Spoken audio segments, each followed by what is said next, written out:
Muito lindo tudo isso que a gente passou aqui, esses louvores, esse ambiente de adoração. E como o nosso amigo Rui falou aqui, se você também não é desse planeta, seja bem-vindo à nossa igreja, que a gente possa aprender um pouco mais sobre Jesus hoje, nessa noite. A mensagem que Deus colocou no meu coração durante essa semana é uma mensagem um pouco difícil, digamos assim, mas confesso a vocês que essa semana eu tive tudo. Eu tive dor no peito, cãibra nas pernas. Antes de vir para cá, meu filho bateu o pé, queria ir para o hospital. A mensagem não entrava aqui no iPad, mas em nome de Jesus tudo vai dar certo. A mensagem que eu quero compartilhar com os irmãos se encontra, o texto base se encontra em Hebreus, a carta de Hebreus, capítulo 10, do versículo 19 ao 24. O título da mensagem é Um Novo Caminho.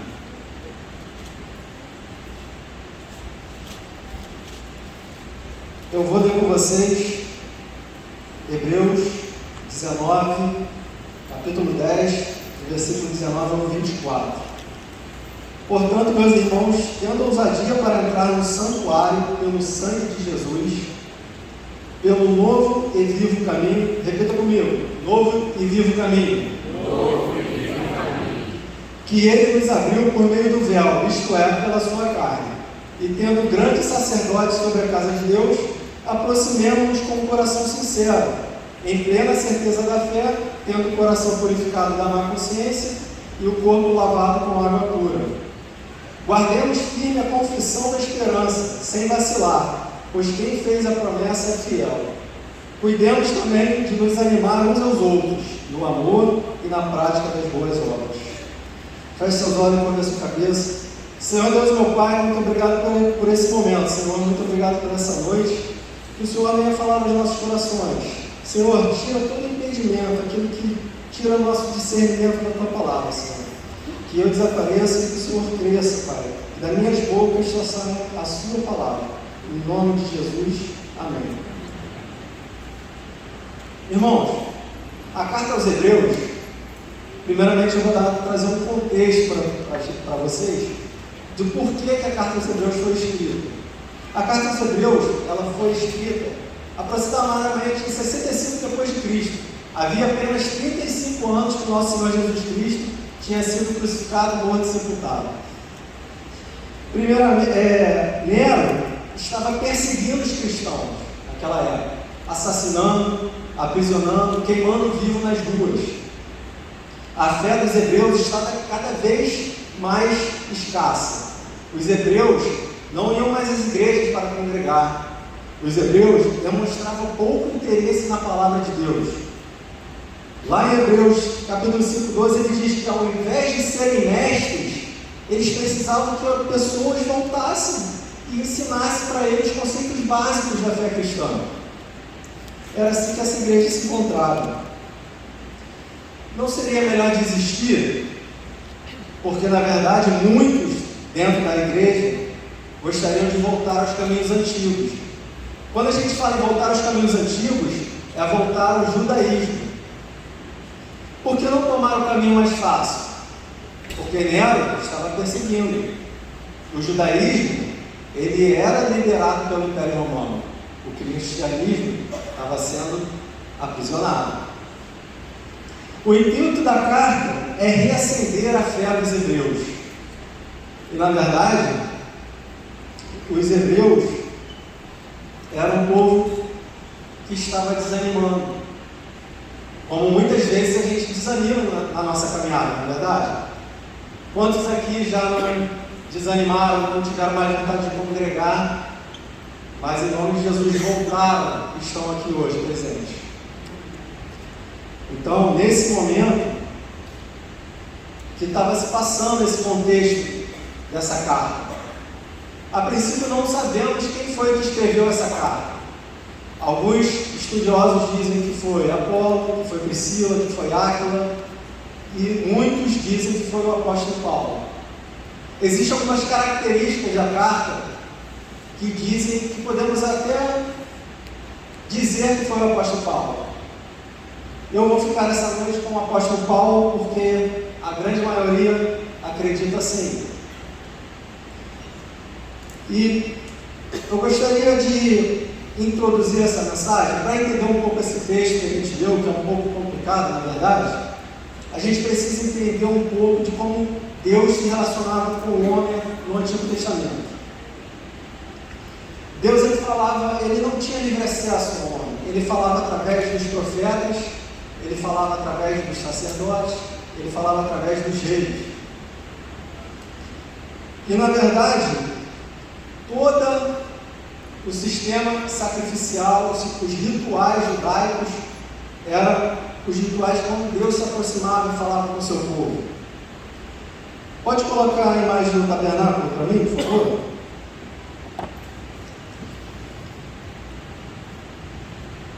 Aqui a gente tem uma imagem do tabernáculo. O que significa tabernáculo? O tabernáculo ele era a presença de Deus no meio daquele povo.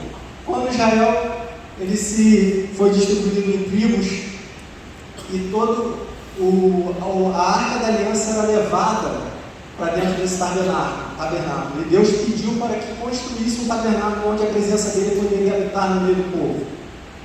E a gente tem aqui, o pátio, a letra E é o pátio, é o altar e a pia, lugar santo, o santo lugar, em algumas outras nomenclaturas é o lugar santo, e aí a gente encontra a menorá, a mesa de pães, o altar de incenso. No lugar C, que é o santo dos santos, ou o santíssimo lugar, existia a Arca da Aliança. A Arca da Aliança é onde estava a presença de Deus. E ali, quando as tribos de Israel iam guerrear, iam lutar, eles montavam o tabernáculo para dizer que a presença de Deus estava ali com ele, no meio do povo. O mais interessante é que a Arca da Aliança era o lugar da presença de Deus. E o cuidado era tanto em montar esse tabernáculo, que eles montavam ele sempre de trás para frente. Sempre começando da Arca da Aliança, do Santo dos Santos, do Santo Lugar e para o pátio. Isso representava a presença de Deus e representava como Deus trata comigo e com você. Ele trata primeiro o espírito, a alma e o corpo. Deus ele sempre trata de dentro para fora.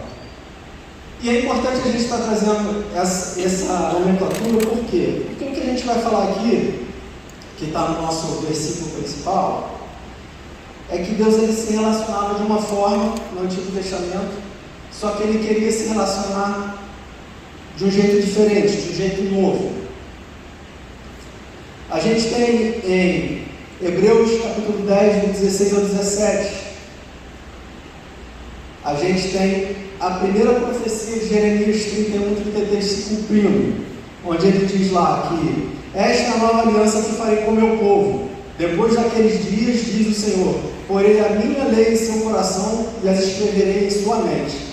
E acrescenta, e nunca mais me lembrarei de seus pecados e de seus atos de desobediência.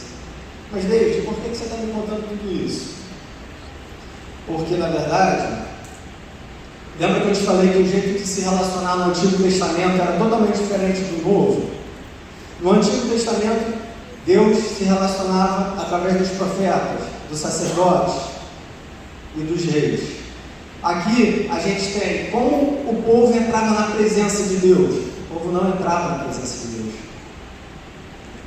O escolhido para entrar na presença de Deus era o sumo sacerdote.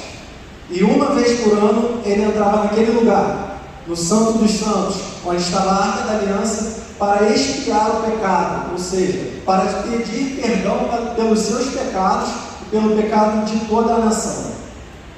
Apenas uma vez por ano. Primeiramente, ele pedia perdão pelos seus pecados e o pecado da sua família, e, posteriormente, perdão pelo pecado de toda uma nação. Era somente assim que o povo não tinha acesso à presença de Deus. E o sumo sacerdote entrava uma vez ao ano. Naquele momento que ele entrava, muitas vezes ele entrava para sair rapidamente. Ele não ficava muito tempo ali. Só que Deus ele escolhe fazer uma nova aliança comigo e com você. Esse versículo que a gente leu de Hebreus 10, 17, ele diz que essa é a nova aliança que ele fará, ele colocará as leis do mandamento em nosso coração e jamais se lembrará das nossas desobediências e dos nossos pecados. Por que eu estou falando isso? Pode voltar no nosso texto, por favor, Hebreus capítulo 10, versículo 19 a 22. O sacerdote expiava o pecado do povo. Ele levava sacrifício vivo para expiar o pecado do povo. Ele levava um cordeiro, ou ele levava um touro, um bode, para queimar em holocausto ao Senhor. Só que esse sacrifício era anual e, na verdade, Paulo, como eu disse aqui, o escritor de Hebreus, que eu acredito que seja, ele nos traz esse discernimento, dizendo que o povo precisava expiar os seus pecados, só que eles não tinham condições de entrar na presença de Deus. Então, o sumo sacerdote entrava no Santo dos Santos e expiava o pecado do povo. Só que esse ato era anual e repetitivo. E ele vai dizer em Hebreus 10, capítulo 11, Hebreus capítulo 10, versículo 11, que isso era só uma sombra das coisas que viriam. Que aquilo, ele não purificava. Se foi feito uma vez, por que teria que ser feito todo ano, já que foi expiado o pecado? O sacerdote se apresenta todos os dias. Pode deixar o versículo, por favor? Hebreus capítulo 10, versículo 11. O sacerdote se apresenta todos os dias para realizar os serviços sagrados e oferece repetidamente os mesmos sacrifícios, que nunca podem remover pecados. Gente, o que aconteceu nesse momento? Quantos daqui já passaram por uma situação, já tiveram uma tosse que não passava e repetidamente você fica com aquela tosse que parece uma tosse seca, você fica tossindo, e nada, parece que nada passa, né? Você toma remédio e aquela tosse persiste, né?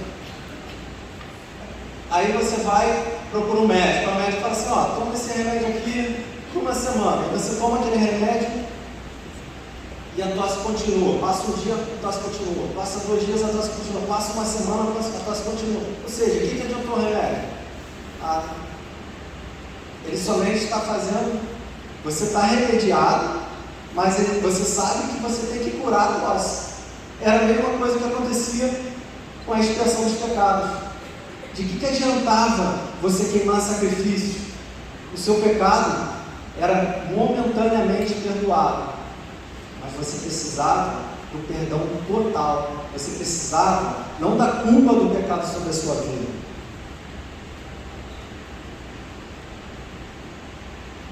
A presença de Deus se manifestava dentro do Santo dos Santos. Então, Deus ele faz uma aliança com o seu povo, que a gente falou que a profecia se cumpriu em Jeremias 31, 33. E o nosso texto vai dizer que depois de tudo isso, pode projetar para mim Hebreus 19, versículo 22 a 24? Depois de tudo isso, como que a gente tem que se achegar a Deus, já que a gente tem uma nova aliança com Ele? Ele diz, olha lá, vou ler com vocês, por sua morte, portanto, irmãos, por causa do sangue de Jesus, podemos entrar com confiança no lugar santo.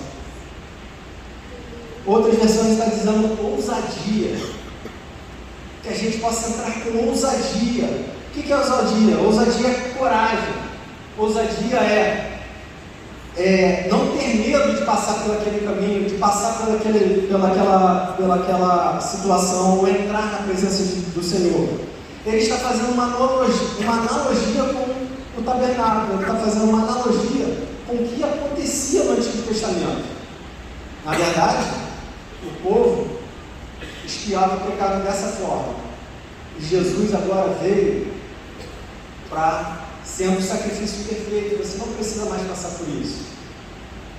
Então, a gente precisa entrar com ousadia na presença de Deus.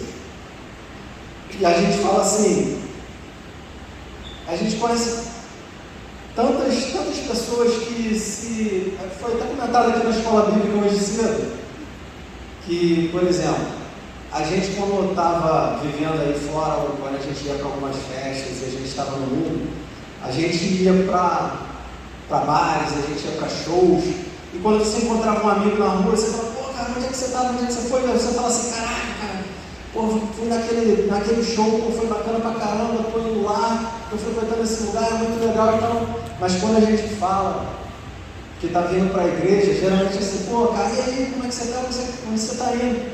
Pô, estou indo na igreja, né? Sabe como é que é e tal, agora eu estou frequentando a igreja.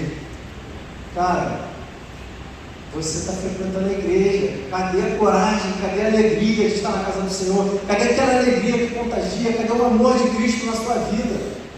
Eu estou indo na igreja, ela está sendo uma bênção na minha vida. Eu estou sendo transformado, eu caminho a cada dia e a minha vida está ficando melhor. Por que a gente não fala assim?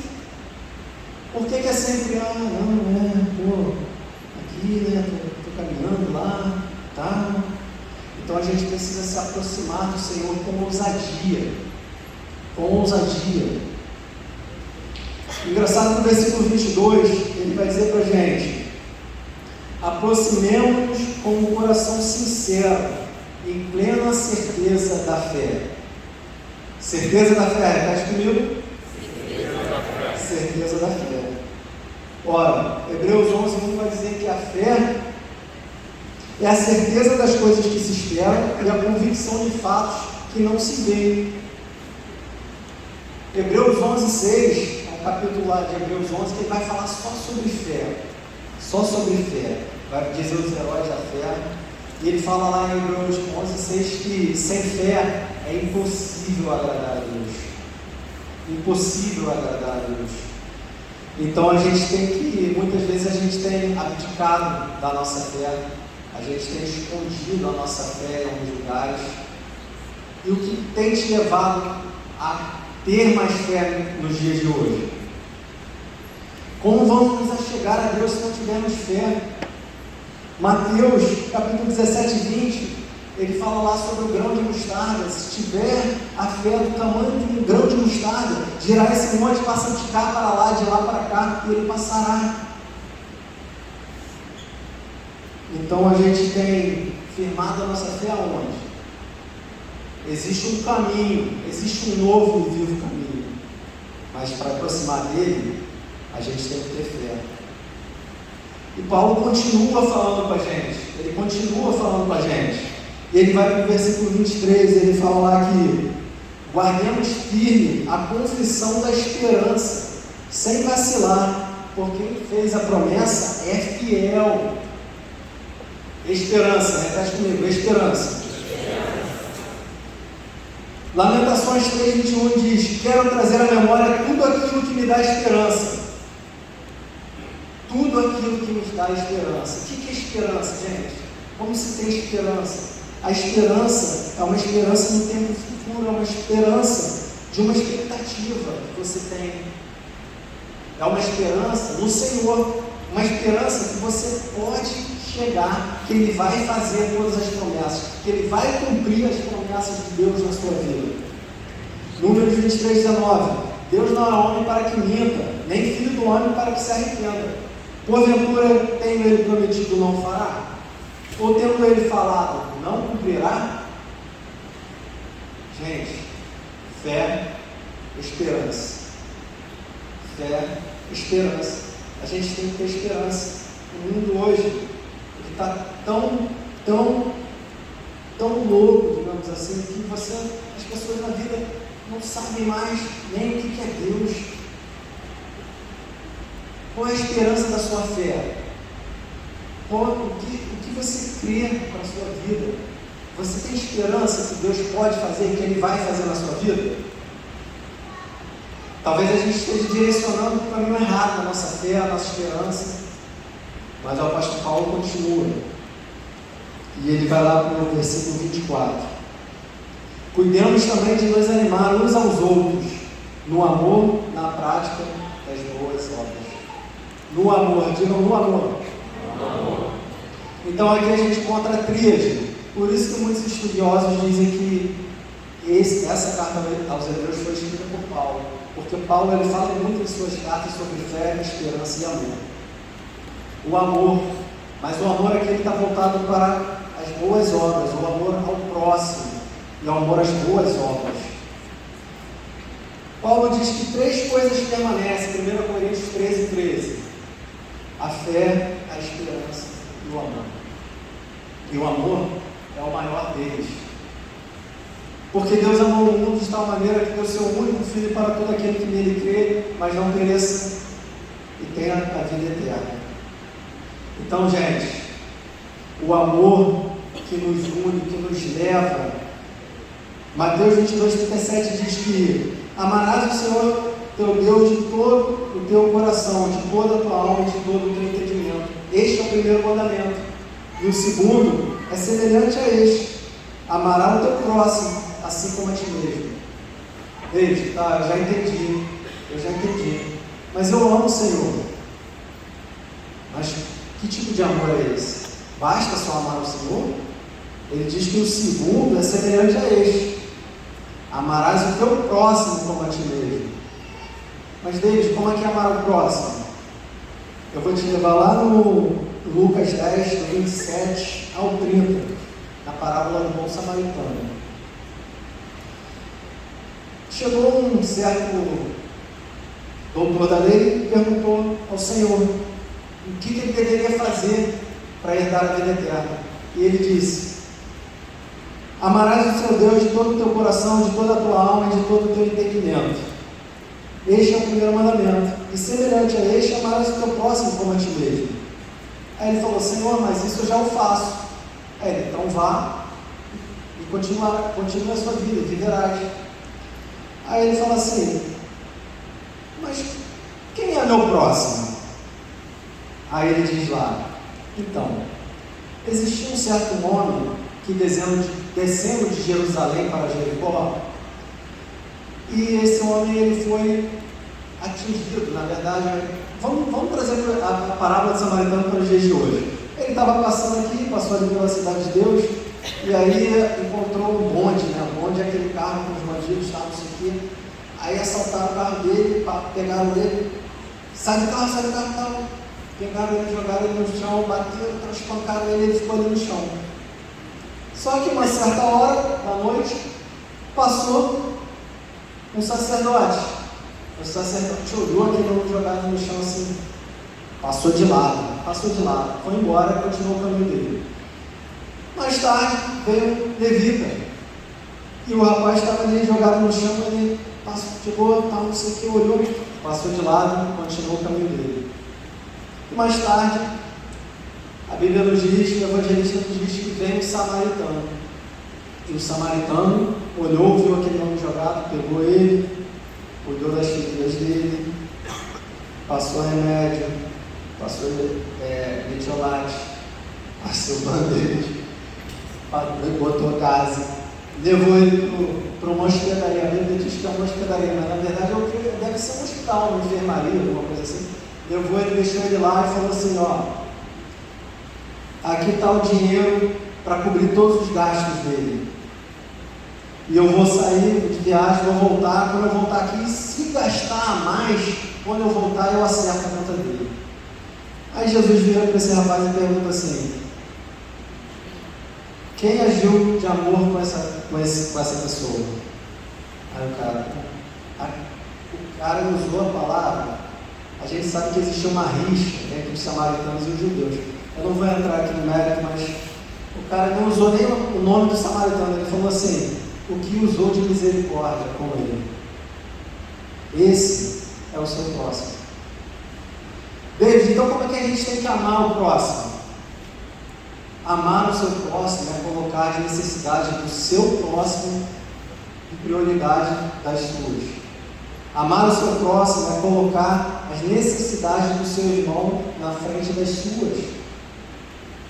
Existe um pastor muito famoso que ele fala uma palavra, ele é tremendo, ele fala assim: nosso Deus é um Deus que escolheu ser amado no próximo. O nosso Deus é um Deus que escolheu ser amado no próximo. Mas Senhor, lembra daquela passagem? Mas Senhor, Quando que tivemos com fome, não tivemos de comer, quando tivemos de comer? Quando fizeste a um desses pequeninos, fizeste a mim. Vocês estão entendendo? Tipo um amém aqui para mim. Me ajuda a pegar, gente. Amém? Então, o nosso Senhor Jesus é um Senhor que escolheu ser amado no próximo. Como eu amo meu próximo, eu estou amando o Senhor. Mas, David, lembra que você tinha me falado e me pediu para repetir que existe um novo e vivo caminho? Deus tratava no Antigo Testamento de uma certa forma.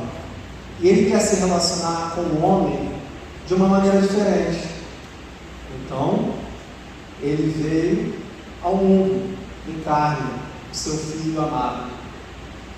David, mas eu não estou entendendo muito bem não. Então, eu vou te dizer um pouquinho mais. O que aconteceu com aqueles rituais antigos? Aqueles rituais só lembravam que eu precisava da necessidade de ter Jesus ao meu lado. Para que servia a lei de Moisés?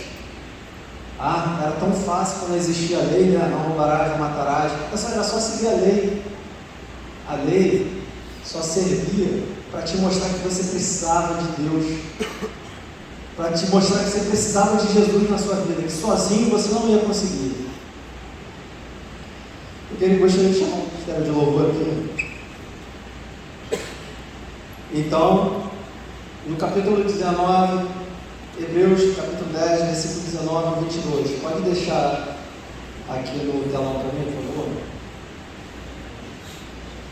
Como a gente deve se achegar a esse novo caminho? A gente deve se chegar com ousadia, com coragem. E a gente tem que se aproximar com fé, com esperança, com amor, com a certeza de tudo isso. Mas existe um vivo novo caminho. Quando eu era pequeno, meu pai costumava muito sair comigo aos finais de semana. E assim, a gente sempre ia muito, meu pai ia para a feira, ele botava no carro, me levava e a gente ia. Aí às vezes assim, eu morava na Tijuca. Aí ele falou assim, não, vamos na feira lá no Meia, então lá em Honório Gurgel, tudo longe, né? Aí você, cara, não podia ser aqui pertinho, né? Longe, tá? Aí entrava eu lá no carro e ia com ele. Todo dia ele fazia, todo final de semana, ele fazia um caminho. E criança, naquela época não tinha celular, ficava ali atrás, ficava só observando os caminhos que ele ia levando, que ele ia passando. E você acredita que até hoje, às vezes, quando eu passo na Tijuca, quando eu passo no Meia, eu falo assim para as velhas, cara, olha ali, eu morei ali, passava por ali, não sei o que ali, eu já sabia aquele caminho. Ela já está até de saco cheio. Pô, toda hora que fala isso, fala a mesma coisa. Mas eu decorei aquele caminho. Existia aquele caminho. Então, esse caminho fica guardado, muitas vezes fica guardado na nossa memória. Um caminho que você trilhava. E quando ele ia para um caminho diferente, ele falava assim, olha filho, lembra desse caminho que a gente fazia assim, assim, assim? Essa semana teve uma obra aqui, e agora a gente tem um caminho que passa direto. A gente só precisa entrar aqui à direita, pegar essa ponte, a gente cruza direto, a gente já sai direto lá na feira. Olha que maravilha. Que caminho novo. Era um caminho novo. Quantos aqui lembram quando não existia linha amarela aqui? Para você chegar lá na Avenida Brasil, como é que você fazia? Você subia no Jacarepaguá, pegava ali Teodoro da Silva, ia embora Maracanã, tal, Praça da Bandeira, Leopoldina, Ponte e a Avenida Brasil. Ou então você ia por dentro, né? Cascadura, Madureira, tal, não sei o que, lá por dentro. Nem sei fazer esse caminho. Hoje, existe a linha amarela. É um novo caminho. O novo caminho, ele te leva direto. Ele te dá acesso direto à linha amarela. Existe um novo e vivo caminho. Desde, mas o texto diz que existe um novo e vivo caminho. Que novo caminho é esse? Bom, o novo caminho é o caminho que te leva direto. É um caminho pelo qual você se aproxima de Deus. Lembra que lá no Antigo Testamento você não tinha acesso à presença de Deus? Os caminhos eram diferentes, você tinha que ir através do sumo sacerdote? Hoje, existe um caminho. A palavra de Deus diz que o véu se rasgou. Pelo sangue de Jesus você tem acesso ao Pai. Ele é um Deus que quer se relacionar com você. Então Ele criou um novo caminho. Um novo caminho para te alcançar. O novo caminho que gera vida. Por que esse caminho novo é vida? Gera vida. Um novo e vivo caminho. Desde porque o antigo caminho era a morte. O pecado só podia ser perdoado através da morte dos animais, dos holocaustos, da queima.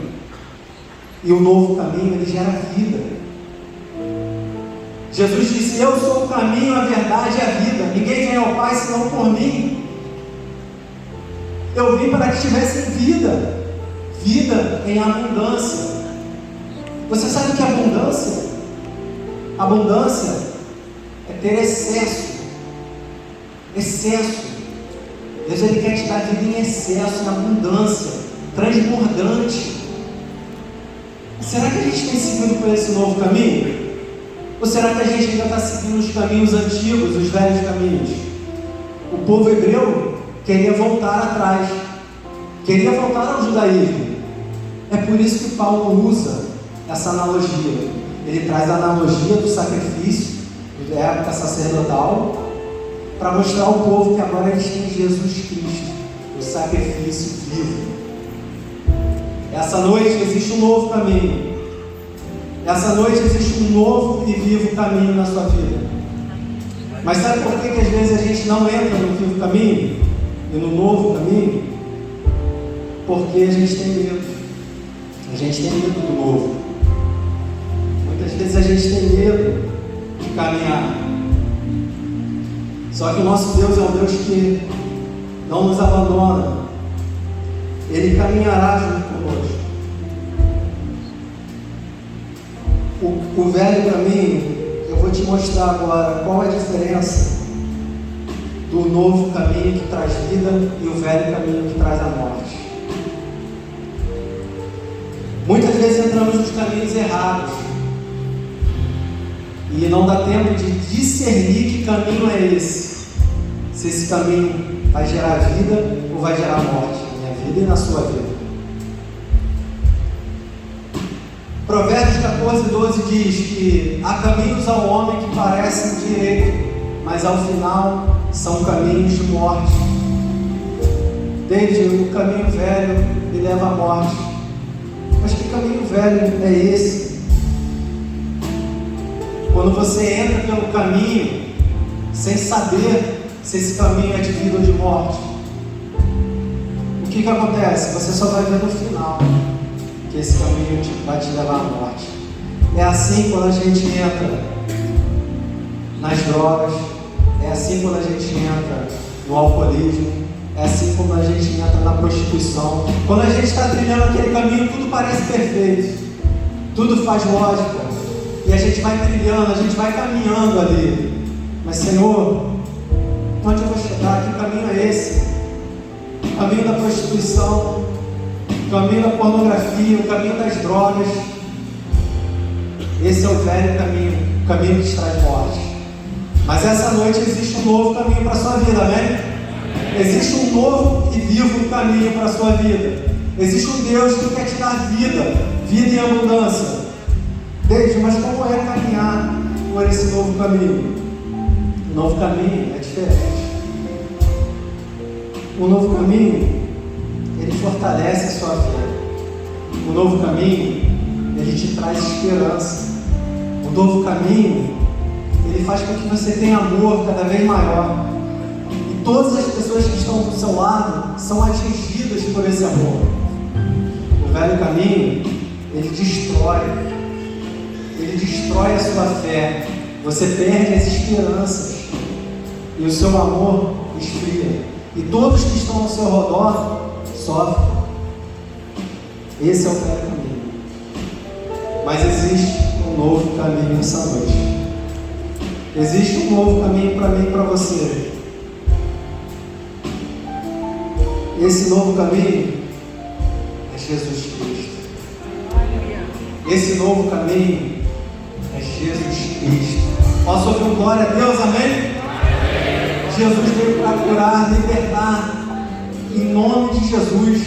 Se você tem andado por esses caminhos, caminhos de droga, caminhos de prostituição, caminhos de pornografia, eu quero te dizer que essa noite existe um novo caminho, um novo caminho que vai te trazer vida, um novo caminho que vai te trazer amor, fé, esperança.